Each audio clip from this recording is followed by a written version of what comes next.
Para os que não me conhecem, meu nome é Susana Palacios e nesta instituição que hoje nos acolhe a todos nós, tenho a alegria de ser a presidente. É com muita alegria que hoje escutaremos a nossa colega, a psicanalista Beatriz Acevedo. Colega con la que trabajamos mucho de nós por más de 30 años en tantos lugares, no Brasil, na Argentina, na España, en París y en Nueva York, donde Beatriz realizó su práctica casi por 20 años. Beatriz recibió en un mes de diciembre, en relación y a través de un comunicado de Patrick Balá, un psicanalista francés, os depoimentos de muitos analistas, franceses, italianos, chineses, que homenagearon ao psicanalista Mustafa Safwan depois de sua morte acontecida no mês de novembro aos 98 anos. Como estes textos estaban en francés, rapidamente Beatriz se dispuso a traducirlos para que seus colegas e outros interesados tivesen a posibilidade de escutarlos. Foi assim, e por isto que organizamos este encontro para escutarla. Obrigada, Susana. Boa noite a todos. Eu estou muito feliz de estar com vocês aqui nessa noite. Mustafa Safwan foi realmente um analista extraordinário que contribuiu muitíssimo para o desenvolvimento da análise e trabalhou a vida inteira dele para isso. Eu vou ler para vocês, então, as homenagens que esses outros analistas fizeram. Começo com Christian Hoffmann. Mustafa Safwan nasceu em 1921 em Alexandria. Ele nos deixou na noite de 8 de novembro de 2020 para reencontrar, como ele dizia, a imensidão. E foi com Mustafa Ziwar, filósofo, médico e psicólogo, primeiro psicanalista egípcio, que ele descobre a obra de Sigmund Freud. Ziwar lhe aconselhará igualmente a fazer uma psicanálise, o que ele fez com Mark Schellenberger, do qual ele dizia que não lhe faltava sensibilidade à língua.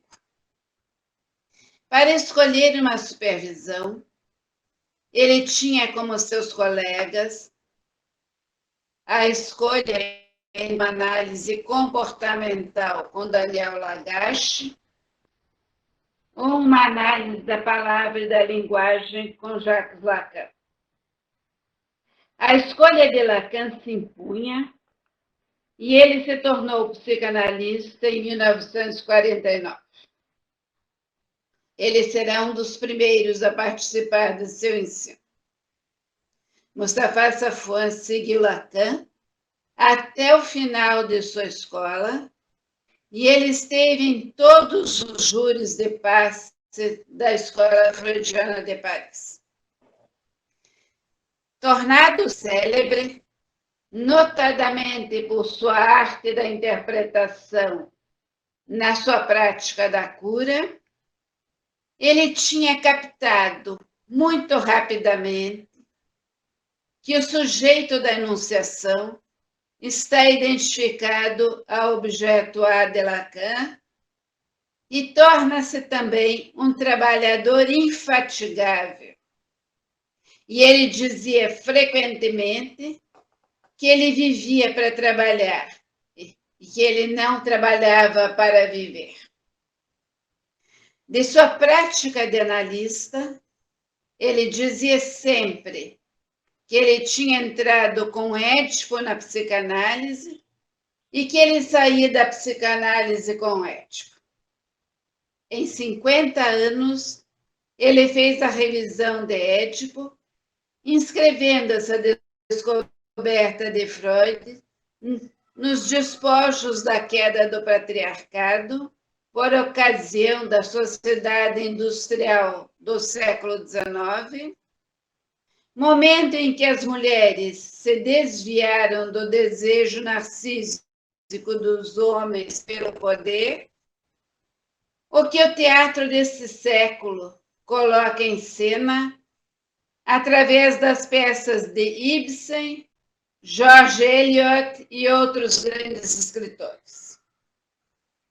Sem esquecer a filosofia de Nietzsche, que Mustafa Safwan passou meses a ler com muito interesse e prazer, para chegar a sustentar, no seu livro de 2015, Olhar sobre a Civilização Edipiana. Édipo não é senão uma forma cultural que são igualmente possíveis para que elas cumpram a mesma função, que é a promoção da função da castração no psiquismo. Ele já tinha começado a desenvolver 2 anos antes essa tese no seu livro de 2013, chamado A Psicanálise, Ciência, Terapia e Causa.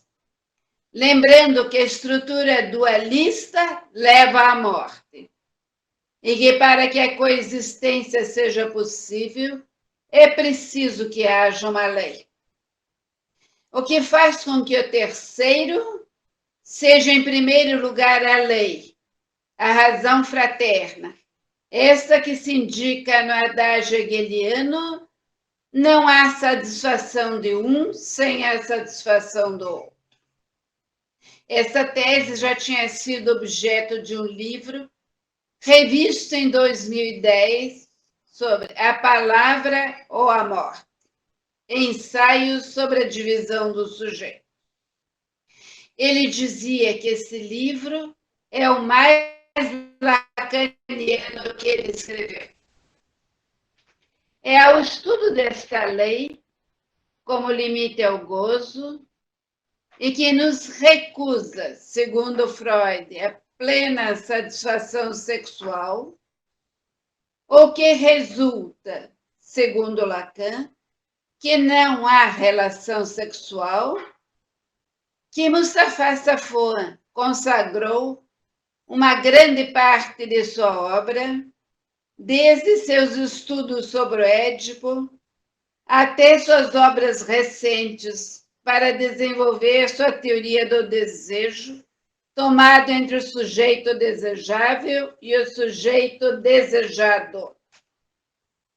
No livro de 2018, Civilização Pós-Edipiana, que ele considerava como o fim de seu trabalho, ele faz a análise das mutações familiares, políticas e sociais que colocaram a sociedade em falência em proveito do indivíduo neoliberal, para quem o mundo não é senão demanda e satisfações individuais. Essa política não deixou de ter repercussões sobre a análise, e isso desde os anos 70, pela mudança nas demandas, a transformação de grandes estruturas subjetivas e a aparição do que ele chamou, pensando primeiramente no Homem dos Lobos, os casos limites na análise.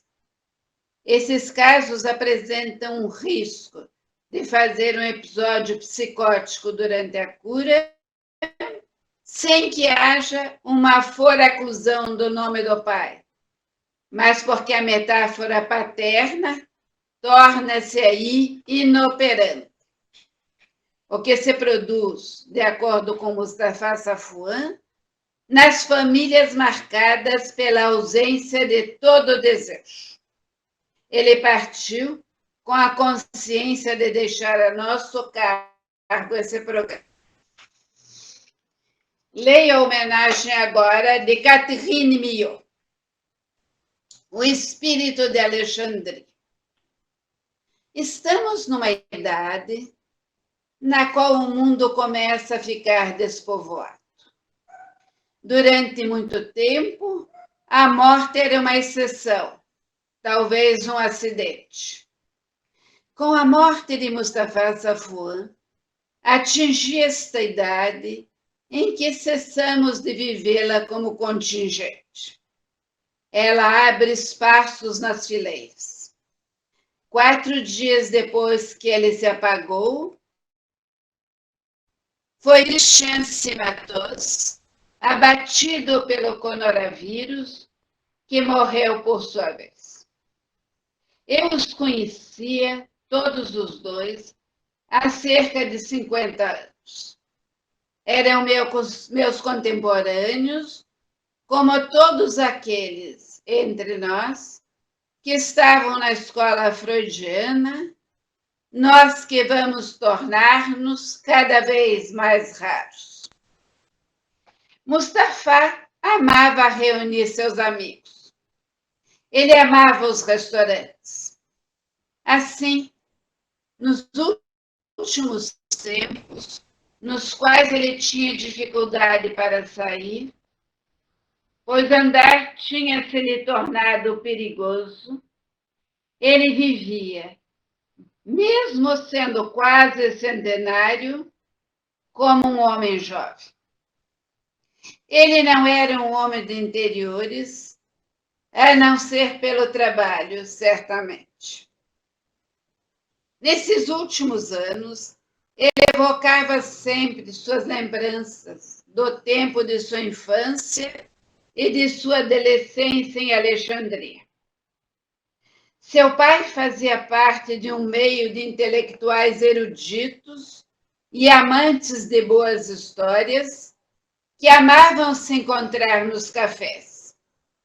Pessoas impregnadas de espírito e de bom humor, manejando o duplo sentido e amando rir. O espírito era, a seus olhos, o essencial da herança alexandrina que ele reivindicava.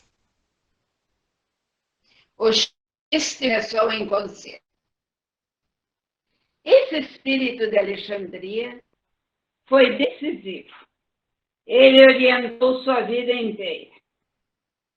Sua paixão pela linguagem e a lógica, e depois a psicanálise, decorreu daí. Como psicanalista, ele estava particularmente à vontade com o equívoco, que permite à interpretação escapar à sugestão. Pelo seu lado espirituoso, ele se destacava dos outros analistas. Isso tinha me impactado quando eu ouvi e escutei pela primeira vez. E foi também a primeira vez na qual eu assisti às jornadas da Escola Freudiana em 1972. Sua liberdade de tom e de postura eram manifestas, o que constatava com o ar circunspecto, convencido de si, de alguns outros. Hoje, eu a coloco em relação com sua ausência de gosto pelo poder.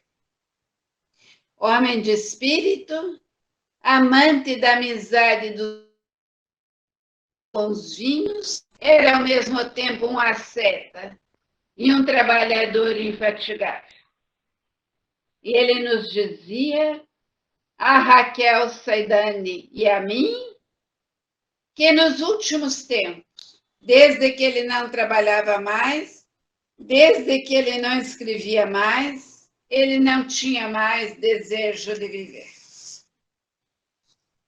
Leio agora a homenagem de Roland Chemamá. Nós certamente não podemos, no tempo que nos foi dado, dizer tudo o que Mustafa Safwan trouxe à psicanálise. Isso virá mais tarde e num outro contexto. Hoje desejo, sobretudo, dizer alguma coisa do que eu encontro com a obra, num primeiro tempo. E, em seguida, bem depois, com aquele com o homem, me trouxeram pessoalmente. Me parece que, através disso, eu vou poder dizer alguma coisa sobre Mustafa Safwan como psicanalista e, sem dúvida, também alguma coisa daquilo que podemos esperar da publicação de suas obras completas. Mesmo se eu tentava, bem ou mal, ler Lacan, a ideia que eu fazia daquilo que estava em jogo numa cura estava, sem dúvida, ligada ao que eu havia acreditado compreender através de alguns textos de Freud, em particular, os artigos reunidos sob o título A Técnica Psicanalítica. Eu esperava, portanto, a que me propusessem interpretações que revelariam o sentido escondido de minhas palavras ou de meus sonhos. Não era o caso, e isso me trazia questões. Ora, devo dizer que não foi a leitura de Lacan que eu não estava fazendo de maneira correta que pôde, neste momento, me ajudar verdadeiramente. Em revanche, havia sido publicado, 3 anos antes, um livro coletivo sobre estruturalismo. Mustafa Safwan tinha escrito para essa publicação a parte consagrada à psicanálise. E foi esse texto que me permitiu ver mais claro. Um dos tempos fortes de nossa relação, no começo dos anos 2000, se desenvolveu no decorrer de numerosas reuniões que tivemos, num grupo pequeno, para preparar o segundo tomo de Lacaniano. Foi lá também que pude apreciar a maneira pela qual ele intervinha em nossos diálogos, porque ele sabia não se colocar nunca no lugar de um mestre que faria trabalhar seus discípulos. Longe de pretender ter uma resposta às questões que nos colocamos, e essas questões concernentes aos seminários de Lacan eram numerosas, longe, portanto, de pretender responder, ele sabia mudar de terreno, ele sabia nos levar a nos deslocar do ponto que nos trazia dificuldades. E lá também acredito que o que eu percebia era, uma vez mais, um estilo de analista, um estilo do qual eu penso que ele nos transmitiu alguma coisa, que eu não cesso de agradecer nesse momento em que ele nos deixou, como fiz, talvez raramente, enquanto ele estava vivo. Eu esqueci de dizer a vocês que eu tomei trechos de cada depoimento, porque era muita coisa, não dava tempo para fazer integralmente. Passo ao depoimento de Luigi Burzotto. Encontrei pela primeira vez Mustafa Safwan no ano de minha entrada na Associação Psicanalítica La Chose Freudienne. Intelectual de cultura muito vasta, claro e preciso em suas análises, Safwan considerava Lacan como continuador mais autêntico da obra de Freud, reconhecendo no ensino de seu mestre a característica de aportar uma modificadora. Entretanto, seria um erro considerar a obra de Saffo como uma ilustração da doutrina de Lacan, no sentido de uma redução para fins de compreensão ou de uma simplificação, pois, colocando em evidência suas coordenadas fundamentais, ele dava uma leitura original de seu ensino, não sem agregar, por sua vez, sua contribuição pessoal. Em 1998, no Congresso de Berlim da Fundação Europeia para a Psicanálise, fui levado a fazer parte do secretariado internacional, que então era composto, alternando a cada 2 anos, por 2 de seus fundadores, Claude Dumézil, Charles Maumann, Gérard Pommier e Moustapha Saffo. No ano seguinte, depois de uma reunião do Secretariado Internacional em Paris, dedicada à organização do Congresso de Marseille em 2000, durante a qual o projeto de realizar 2 jornadas de estudos em Mazara del Vallo, no outono de 2001, foi aprovada, no final de um almoço amigável, quando eu partia, deixando clara a minha intenção de ver algumas lojas de gravuras, Moustapha Saffo me tomou cordialmente pela mão e propôs-me guiar no centro de Paris para visitar alguns ateliês especializados nesse domínio que ele conhecia. Nesta tarde, começou a troca amigável que ia caracterizar nossas conversas durante mais de 20 anos, pois durante esse passeio, meu novo amigo me perguntou se eu podia lhe arranjar um alojamento para alugar no lugar escolhido para o colóquio da Fundação Europeia para a Psicanálise, na Sicília. No ano seguinte, graças a uma sorte favorável, foi na vila para 2 famílias e com 2 níveis, da qual eu ocupava o hotel família, que o apartamento desocupou no primeiro andar. Desde então, o primeiro andar de nossa residência de verão não seria mais ocupado por um estranho, mas por um amigo. Quando meu vizinho não tinha convidados, eu ia frequentemente na casa dele, passar algumas horas conversando em seu grande salão, com 2 copos cheios até a borda de uísque com gelo.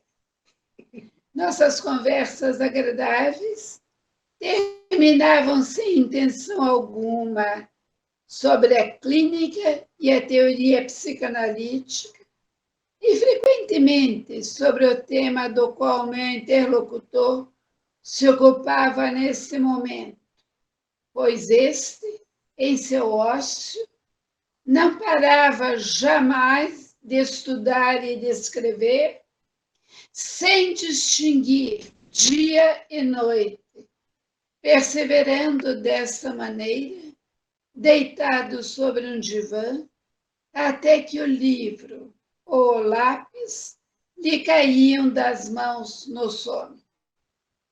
De maneira que minhas visitas constituíam uma pausa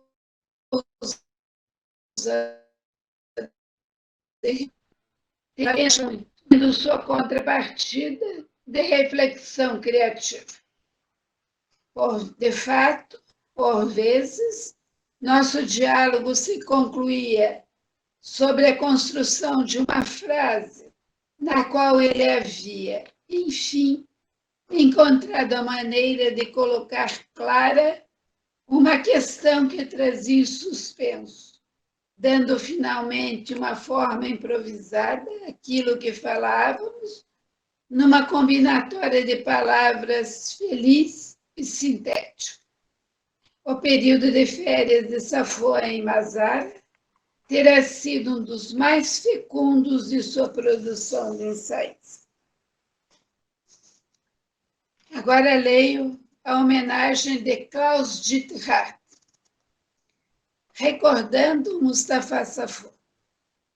Em março de 1991, encontrei Mustafa Safo pela primeira vez.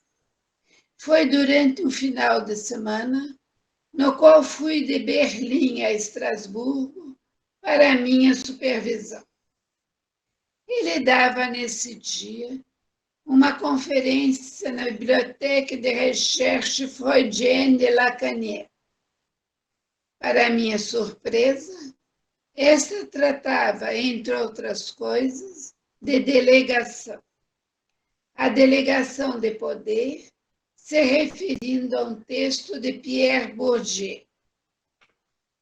O poder se referia aqui às questões colocadas pela exposição de um ensino por seus representantes, questões que tocavam a determinação do final de uma análise, a autorização para praticar uma análise, etc. Safouin não abordava essas questões de maneira sociológica, mas antes estabelecendo que o saber psicanalítico não se totaliza, que não é alguma coisa fechada ou totalizável, nem um campo de gozo, mas um campo de trabalho. E afirmava: a crença é a alma da existência social, como a delegação é o arquétipo de todo o poder. O tema da delegação caracterizava igualmente sua atitude em relação a Lacan.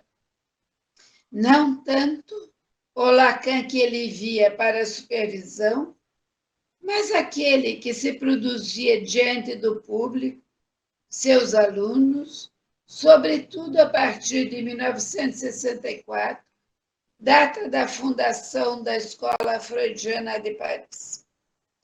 Se Safouin admirava Lacan, seu horizonte analítico era bem maior, e ele se interessava por outros analistas, fossem eles contemporâneos de Freud ou atuais. Safouin não dizia que Lacan era um gênio, mas ele mostrava o que era o gênio de Lacan, no que consistia a genialidade de Lacan. O trabalho de Safouin testemunha o que significa ser um psicanalista lacaniano, sem ter que tomar a posição de um representante ou de um adjunto lacaniano. Ele trabalhava com a contribuição lacaniana aos ensinamentos de Freud e, fazendo isso, a problematizava naturalmente. De sua formação filosófica e outros estudos, ele não fabricou uma psicanálise filosófica, mas utilizou a lógica, a antropologia e a linguística para seu trabalho psicanalítico. Sua formação aguçou os sentidos das relações lógicas, como no trabalho de Freud sobre o deciframento do relato do sonho, sonho manifesto versus sonho latente, e sua gramática dos destinos da pulsão. A linguagem, a língua e a palavra constituindo seu principal campo de estudo, já na época da universidade, era completamente natural para ele trabalhar de maneira interdisciplinar, como haviam sugerido Freud e também Lacan. Ele amava o pensamento, a palavra, mas também o silêncio. Mas esse pensador rigoroso, que, como ele disse numa entrevista, se via vítima das palavras, tinha também um lado brincalhão. A liberdade de pensamento, ele juntava uma liberdade de movimento. Em Rabat, Marrocos, em 1995, assistimos juntos ao colóquio do direito à palavra no Instituto Goethe. Durante um passeio no Casbah, Mustafa Safwan me contava que de noite, no seu quarto de hotel, tinha visto um filme com Fred Astaire e que antigamente ele amava esse gênero de filme. Imediatamente, ele interpretou uma cena, esboçando uma dancinha no meio do Casbah, em pé sobre uma perna, se equilibrando com sua bengala. Leio agora depoimento de Marie-Jo Schmidt. Encontrei Mustafa Safwan há exatamente meio século, em 1970. Eu era estudante do 5º ano de medicina quando fui vê-lo em Estrasburgo para lhe pedir uma análise. Nessa época, toda a clínica psiquiátrica estava influenciada pela psicanálise. Mustafa Safwan tinha em análise didática toda essa geração de internos, chefes de clínica ou jovens psiquiatras trabalhando há pouco tempo. Com ele, a análise era verdadeiramente uma experiência de discurso e do que se significava nesse discurso, para além do que o sujeito acreditava dizer. Ele estava muito presente na direção da cura. Não quero dizer com isso que ele intervinha todo o tempo, longe disso, mas que ele intervinha conscientemente, com tato. Ele tinha um talento todo particular para captar o que se significava nos nossos sonhos, o que não quer dizer que ele fazia um forçamento disso. Para ele, dirigir uma análise era verdadeiramente responder ao apelo que se faz escutar, se for possível, nesse discurso, sem jamais colocar nem seus significantes, nem significações de sua crença. Mas ele sabia também reconhecer um caminho percorrido, autenticar um ato ou estar verdadeiramente presente nos momentos de grande angústia. Com ele, aprendi que o essencial da transferência é inconsciente e que a transferência não é essencialmente o conjunto de sentimentos positivos ou negativos que o analisante experimenta. Que se o fantasma não cai do céu, mas se constrói a partir das coisas vistas e escutadas da história do sujeito, é o mesmo significante que organiza a relação do sujeito ao grande outro, que se toca de novo na relação com a análise. Ele sabia preservar o lugar da verdade no que ela se subtrai ao saber. E ele não fazia jamais, nas suas intervenções, referência ao menor saber teórico. Ele estava muito atento a nunca tomar uma posição de poder, nem aquela de qualquer expectativa institucional ou outra defronte de seus pacientes. Ter seguido seu ensino foi o que verdadeiramente me permitiu ter acesso à teoria analítica e à teoria lacaniana, que me pareciam, ao princípio, como um matagal, ao qual eu teria, talvez, renunciado a penetrar. Bem, agora, depoimento de Guy Sapre. Me desculpe se essas palavras estão carregadas de emoção, a evocação de Mustafa Safo. No meu percurso profissional, como na minha vida, ele foi alguém de muito importante. Ele esteve presente em todas as etapas de minha formação de analista e mesmo depois. Mas, para além disso, no final de minha análise, quando as projeções sobre o analista se interrompem, eu vi a generosidade que havia nesse homem, que aceitava vestir as roupagens que o analisante lhe atribuía, até que aparecesse que eram de um outro. Sob o analista, eu vi, então, um homem de uma grande generosidade e também de uma grande inteligência. Eu lhe devo muito. O trabalho um pouco com vocês e com ele também, tentando colher uma pequena parte de seu imenso trabalho. Eu pensei que podia retratar sua relação e a evolução de seu pensamento concernente às questões das associações de analistas, da formação, da transmissão e do trabalho entre analistas. Tentar desenvolver algumas questões abertas à discussão.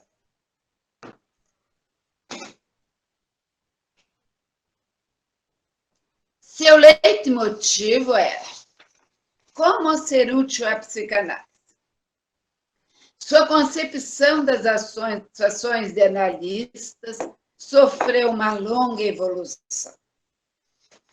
Ele participara da fundação da École Freudienne e será verdadeiramente confrontado com a questão da transmissão em Estrasburgo, onde formou um número enorme de analistas. Sua reflexão sobre a formação de analistas em instituição, ele a refinara com a experiência do passe que Lacan promove com sua proposição de 1967. Ele dirá que, na época, ele tinha tomado essa proposição com entusiasmo, porque pensava que isso permitiria aprender a ser melhor analista. Se lança sobre a questão do tornar-se analista e da formação, do reconhecimento do analista. Mas ele não se dá muito conta do lado institucional que Lacan desenvolve em sua proposição, em particular, tudo aquilo que concerne a comunidade dos AE. Lacan pensava, sem dúvida, que o final de análise devia oferecer um segmento de trabalho na instituição analítica pela via do passe. E, efetivamente, eu penso que se houve um fracasso no passe, foi nesse nível que se produziu. Não houve jamais uma comunidade DAS. Eles jamais se reuniram. A psicologia das massas foi mais forte. Mas eis que em 1980, Lacan decide pela dissolução da École Freudienne de Paris. Mustapha Safwan vai se encontrar, então, com outros analistas, em particular Jean Clavrel, a propor uma nova instituição por uma declaração em 1983, La Convention Psychanalytique, e insistia muito sobre o termo convention. Tratava-se de que analistas, de acordo sobre um certo número de princípios, se reunissem. Tratava-se de se reunir de maneira convencional, sob um certo número de princípios. O princípio adotado sendo que o analista se autorizando por si mesmo, aqueles que se declarassem de acordo com isso se tornavam membros. Pois não se tratava de criar uma associação com uma organização melhor que as precedentes, mas de instituir uma sociedade que fosse articulada sobre a palavra. Não se tratava, portanto, de ordenamento, mas de uma fundação, na qual a pedra fundamental seria a palavra verdadeira, a palavra que circula, que não seja entrevada pelo eu ideal, o narcisismo, a negação, a denegação. Não mais questão do reconhecimento do analista, não mais questão de hierarquia, não mais questão de organizar a formação. Ele insiste sobre a questão de que o analista se autoriza por si mesmo e com alguns outros. Isso levanta algumas questões. Qual a utilidade da instituição analítica? É uma etapa necessária no percurso de um analista? Há um momento no qual ela se torna supérflua e alienante? É, em todo caso, a questão que o percurso de Safwan parece colocar. E o último depoimento, última homenagem, Thierry Sauce. Encontrei Mustapha Safwan ao redor dos anos 80, por ocasião da criação da Convention Psychanalytique. Eu já o conhecia, entre aspas, desde os anos 75, pela leitura de seus primeiros escritos, tornados célebres, e assistir a partir daí todos os seus seminários até o último. Ao longo desse percurso, encontrei-o, igualmente a título pessoal, no final de minha análise, para uma série de entrevistas que constituíram, em alguns meses, uma verdadeira porção de análise e foram decisivos em todos os sentidos, inclusive, evidentemente, para a minha prática como analista. O aspecto mais marcante desse encontro permanecerá para mim seu tato e sua arte consumada de bem dizer. Mustapha Safwan tinha um cuidado extremo nas suas tomadas de palavra. Suas intervenções eram colocadas com a maior justeza e ele manifestava ao mais alto grau por sua sensibilidade aguda ao significante, esta faculdade de colher a significância no momento, dizia ele, no qual eclode sobre a boca mesmo do analisante. Era perceptível com ele que o trabalho de interpretação é a realidade da ética psicanalítica em ato. Mustafa Safwan usava frequentemente a metáfora do oráculo para falar da intervenção do analista, no sentido, efetivamente, no qual o oráculo deixa àquele que o questiona o trabalho de encontrar o sentido. Mas a comparação se interrompe aí, porque aquele que exprimia o oráculo pela boca da pitonisa em Delfos era um mestre da verdade, ao passo que Safwan não falava jamais como mestre. O mestre não suscita a transferência em seu aspecto fecundo e criador, que Safwan chamava a transferência analisante, mas a fascinação e a submissão. E, além disso, o oráculo é significância última, que fecha a palavra e sela ou precipita um destino. Ao passo que o que caracterizava o estilo de suas intervenções estava marcado pela preocupação de deixar ser o inconsciente e a recusa de toda significação conclusiva. Mustafa Safwan era um homem generoso, de bom grado jovial, sempre respeitoso, sempre pronto a aprender com as situações clínicas as mais difíceis, das quais ele me convidava a lhe falar de viva voz ou por escrito. Ele estava animado desse espírito de discreta paternidade que nos constituía como iguais e como separados, e de um espírito de amizade feito de reserva e de amabilidade, do qual ele nunca se afastou nas nossas trocas no decorrer de todos esses anos.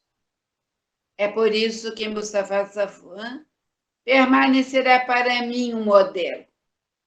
Não um modelo idealizado e falso que imaginamos de bom grado como isento de toda divisão, mas um modelo fecundo e verdadeiro do desejo que abre a cada um a possibilidade de advir a esse tipo de desejo particular que se chama desejo de analista.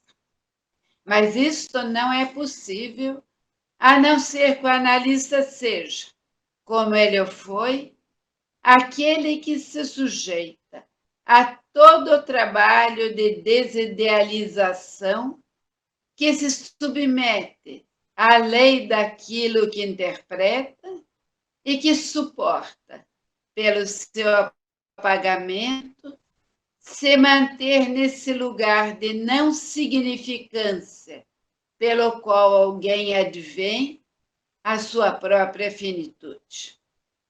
É nesse sentido que ele foi para mim um mestre. Um mestre que não se queria assim, mas que eu escolhi porque estava animado pelo desejo de aprender com ele. Bom, muito obrigada, Beatriz. E bom, em relação a este trabalho que nós nos propusemos e estamos fazendo, eu também me senti causada para dizer algunas palabras para homenagear a ese gran psicanalista que foi Mustafa Safwan. Não tive a sorte de conhecê-lo, embora tenha participado de muitos dos congressos que organizou a Fundação Europeia para a Psicanálise, do qual foi dos 4 fundadores. Hoje ficam vivos somente 2, Gerard Pommier e Charles Melman. Eles 2, assim como Claude Messil, nós com eles trabalhamos e tivemos a sorte de escutá-los. Então, vou falar como leitora que fui e sou de seus textos. Com este fim, tomei a entrevista que Alain Didivail le faz e que está no livro, junto com outras entrevistas, no livro que se publicou no 2001 e que se chama Quartier Lacan. Como dizemos, como melhor dito, como escutamos, ele foi filósofo de formação, médico e homem muito culto.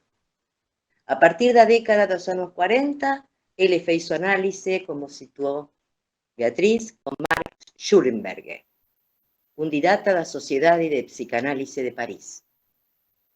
Nessa entrevista reconhece que escolheu a Lacan como seu supervisor na década dos 50 por ter escutado dele que a psicanálise é uma experiência de discurso.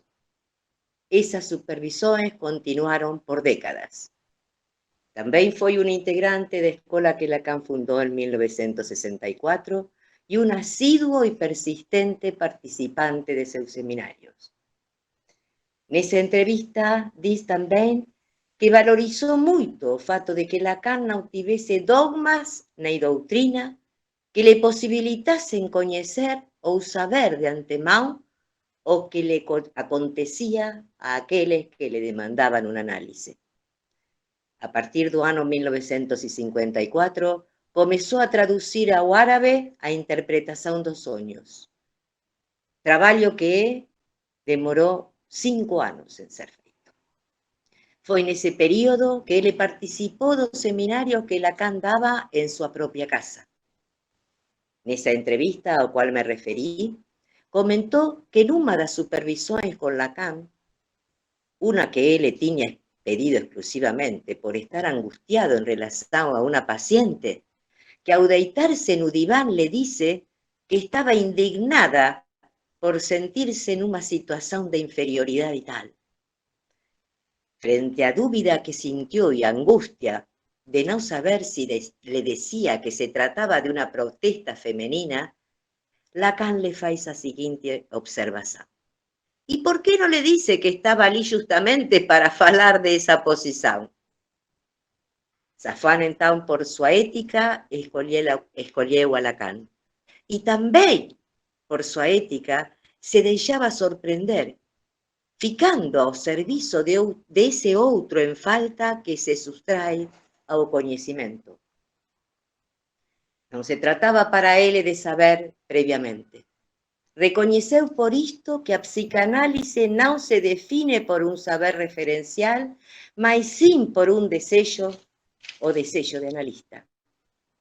Supervisar con Lacan y asistir a seus seminarios le posibilitaron operar con los ditos y los dizeres de seus analizandos, como también refletir sobre o que facía como analista. Y foi así que caminando esclareceu seu propio camino. Con seus recursos, con seu propio capital escreveu seus textos, que en seu conjunto foron de sua safra e de sua colheita. Como seu mestre, sua paixão foi a causa freudiana. Isto foi o que o deixou longe da politicagem da psicanálise e do poder. Sua preocupação foi con o que debería ser para todos nós, psicanalistas, uma preocupação. Dar inteligibilidade à experiência analítica, para producir analistas que se autorizassem por seu desejo e não por saber. Foi claro para ele que não porque alguém se sente numa poltrona, e tenha alguém deitado no divã, se é psicanalista. Ou dito de outro jeito, quizás mais claro, não é o mesmo entrar no consultório do analista que entrar numa análise. Sin estas condições necessárias, há o que podemos chamar un autorizarse no desvarío de un fantasma. Safwan também respondeu pela necessidade como exigência lógica e ética a de ter um longo percurso e uma disciplina na leitura para percorrer a teoria e assim poder dar conta de suas operações e de seus atos. Seu percurso, então, foi orientado por um saber encarnado. Soube da discórdia entre o que creemos ser e o que somos sin sabê-lo. E isto me parece uma definição interessante do inconsciente. Soube que en nós nada é natural. E soube também que qualquer identidade é um simulacro ou uma mascarada, que ambos se fabrican con la colagem de identificações com figuras significativas por ser primordiais. Não é por outra coisa que as perguntas de toda entrada em uma análise é que sou? Quem sou? Somos a única especie que habita un espaço e un tempo ficcional, construído pela função criadora do tecido da linguagem que se liga o que tem como causa o estofo de la língua. Para terminar, tomo uma frase que ao lê-la me impactou. É uma frase de seu livro A Palavra ou a Morte, texto que, como já disse Beatriz, é reconhecido ou foi reconhecido por ele como o mais lacaniano que escreveu. E ali dice o seguinte: a ordem simbólica não tem nada de especialmente pacificante, mas sin essa ordem temos, em vez da guerra, o genocídio generalizado. Parece que caminhamos para isso. Se alguém tem outra coisa para dizer, para agregar, para perguntar, o fazemos e os escutamos. Suzana e Beatriz, eu quero agradecer por ter tido a oportunidade de escutar. Fiquei emocionada, tá? Escutando Beatriz falar da homenagem que os colegas de Mustafa Safwan fizeram em Paris. E escutar a Beatriz, depois de tantos anos também, foi muito emocionante para mim. Então, agradeço a ela, por favor. Tá? É isso. Também, Suzana, gostaria de falar com a Bia, o prazer de escutá-la, e que foi um trabalho brilhante, lindíssimo, belo trabalho. E a sua homenagem a Mustafa Safwan também foi belíssima. Obrigada. Um beijo. Obrigada, Eliana. Bom, quero dizer a vocês que o trabalho que eles fizeram em homenagem ao Safwan é muito grande. E eu peguei trechos de cada um desses depoimentos. Mas agora eu vou completar esse trabalho de tradução para que vocês possam ter acesso e possam ler isso integralmente. Assim que eu estiver terminado, eu disponibilizo para vocês poderem aproveitar desse trabalho. Muito obrigada. Bom, se não há outras perguntas ou há outras aclarações, podemos continuar, Lúcio, com o teu trabalho? Eu preparei também um texto aqui para hoje, em homenagem ao Mustafa Safwan. Eu não tinha conhecimento da obra dele, já tinha ouvido falar, mas entrei em contato nessa ocasião para preparar justamente essa homenagem. Enfim, ouvindo você, Suzana, e também a Beatriz, pude perceber vários pontos de contato aqui com o meu texto, vocês vão perceber também. Nós, psicanalistas, temos o costume de citar os analistas que nos antecederam e que não estão mais entre nós, exceto pelos efeitos de suas obras na atualidade, efeitos que continuam a ressoar na gente. Como nos falta a presença deles, homenageamos esses grandes analistas, retomando o vasto caminho que abriram na psicanálise, fazendo como na corrida de revezamento, onde um atleta pega o bastão daquele que o antecede com a intenção de entregá-lo ao seu companheiro que o espera adiante. E com isso, talvez, levando a análise um pouco mais além do lugar onde nos apropriamos dela inicialmente. O que nos move? O que move o psicanalista a agir assim? E incluir a transmissão da psicanálise aos atributos de sua função. Encontramos uma possível resposta no livro Jacques Lacan e a questão da formação dos analistas, onde Mustapha Safwan se dedicou a transmitir o que Lacan tornou público, isto é, que o desejo de analista é o que está em jogo na formação do psicanalista. E aqui é importante salientar o uso do genitivo de, para marcar a diferença entre o desejo do analista enquanto sujeito e o desejo de analisar, que determina o ato do psicanalista na direção da cura. São coisas, então, diferentes, não é? Pois bem, longe da reprodução de um modelo fundado em relações de poder que visam sustentar um ideal de analista a ser seguido, Safwan nos faz lembrar nesse livro que a formação proposta por Lacan substitui a hierarquia entre mestres e discípulos, por exemplo, pela passagem da posição subjetiva de analisante para de analista. E aqui uma aspa dele. Uma passagem tal que aquele que no início era o analisante torne-se analista. Uma passagem que se define pelo fato de que um desejo tem nascimento aí, o de retomar ao nível do inconsciente de outrem a experiência feita por seu próprio inconsciente.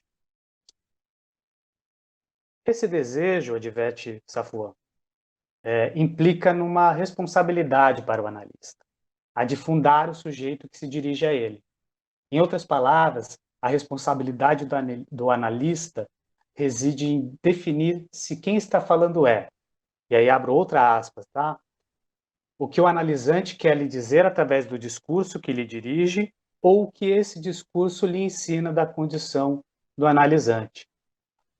Safwan retoma o escrito de Lacan sobre as variantes do tratamento padrão para situar a responsabilidade do analista na douta ignorância, ou seja, em seu saber ignorar o que sabe ou pode saber. Ele também cita a fórmula lacaniana: o analista não existe sem a sua nesciência, que junta nécio, ou seja, aquele que é desprovido de saber, e ciência, para definir essa forma específica do psicanalista de lidar com o próprio desejo, que implica em deixar de lado o que sabe para escutar a verdade que fala no discurso do analisante. Abrir mão do que sabe no contexto da análise significa, portanto, que o analista desiste de supor que sabe o que o seu analisante quer dizer e passa a escutar o discurso dele para além da intencionalidade do que ele quer contar. Trata-se de uma operação onde o que está em jogo é justamente a renúncia ao poder que o saber confere, pois ao se colocar na posição de saber o que o analisante quer dizer, o analista cai na armadilha de instaurar na análise a hierarquia que, em última instância, visa uma identificação do analisante com o psicanalista, em vez de produzir essa passagem de posição subjetiva do analisante para a posição subjetiva de analista. Respondida, creio eu, a questão a respeito do que move o analista, recorto do livro de Safwan a seguinte pergunta que nos interessa dar conta aqui no ITM. O que prepara um psicanalista a operar dessa forma com o desejo, além de sua própria análise?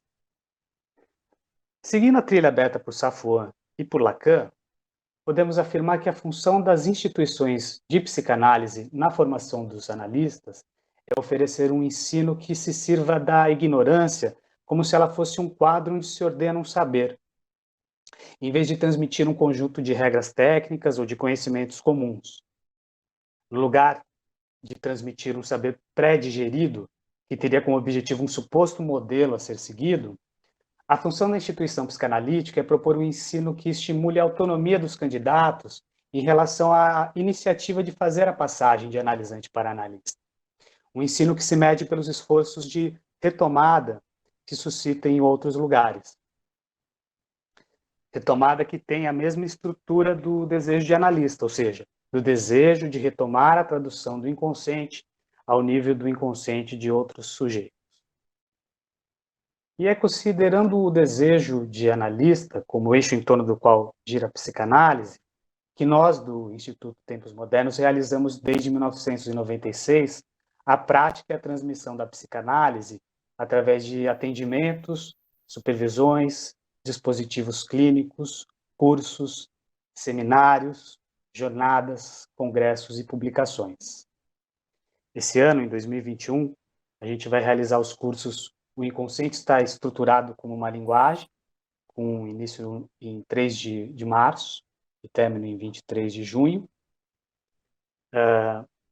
A Clínica do Nome do Pai, a neurose. O Lucas aqui está colocando os detalhes do curso, inclusive para inscrição, que tem início em 4 de agosto e término em 17 de novembro. E a Lógica da Cura, do início à conclusão de uma análise, com início em 10 de março e término em 24 de novembro. Esses cursos eles ocorrerão sempre às quartas-feiras, às 19h30, com frequência quinzenal. E, além dos cursos, nós teremos 2 seminários coordenados pela Suzana Palácios, o primeiro deles intitulado A Perversão e o Fetichismo. E o segundo será sobre o seminário 17 do Lacan, o Avesso da Psicanálise. O Lucas acabou de colocar aí também, deve ter aparecido na tela de vocês, as informações onde acessar os formulários para inscrição. Tá? Ambos os seminários terão início em 6 de março, com frequência mensal aos sábados. Nós convidamos todos os interessados pela psicanálise a participarem das nossas atividades. Lucas, eu não sei se você tem algo mais a agregar em relação a esses detalhes. Perfeito, acho que você explicou toda a nossa programação para esse ano. E se alguém tiver alguma dúvida e não estiver conseguindo abrir o microfone agora, pode mandar aqui no chat ou enviar no nosso e-mail, institutotmodernos@gmail.com. E aí eu respondo depois, a gente pode tirar algumas outras dúvidas que surgirem, tanto pelo Instagram, no Facebook. Estou sempre por lá respondendo vocês. Queria só parabenizar a todos pela bela iniciativa, a Beatriz especialmente, e, enfim, curti muito estar aqui. Tem muita gente que eu não conheço, mas foi muito bom. Obrigada, boa noite. Bom, então, les decía que siguiendo a indicación de ese escritor tan importante que Italo Calvino, ese escritor italiano, donde fundamentalmente en un texto de 6 propostas para o novo milenio, ele fala da brevidade, e nós sabemos que hoje é assim. Então me parece que hemos dito un monte de cosas y escuchado tantas otras que dijeron tantos otros analistas, que bom, no tem sido realmente muy cumplido, es breve, pero intento que es eficiente. Bom, si no tenemos otras cosas para decir, vamos a jantar. Y un abrazo para todos y muy obrigada por acompañarnos. Como você dice, Beatriz, muy obrigada a Beatriz por este esfuerzo que ella tem feito para que todos nos escuchemos tantas cosas importantes de tantos analistas. Un abrazo para todos y nos encontraremos la próxima. Vamos. Boa noite.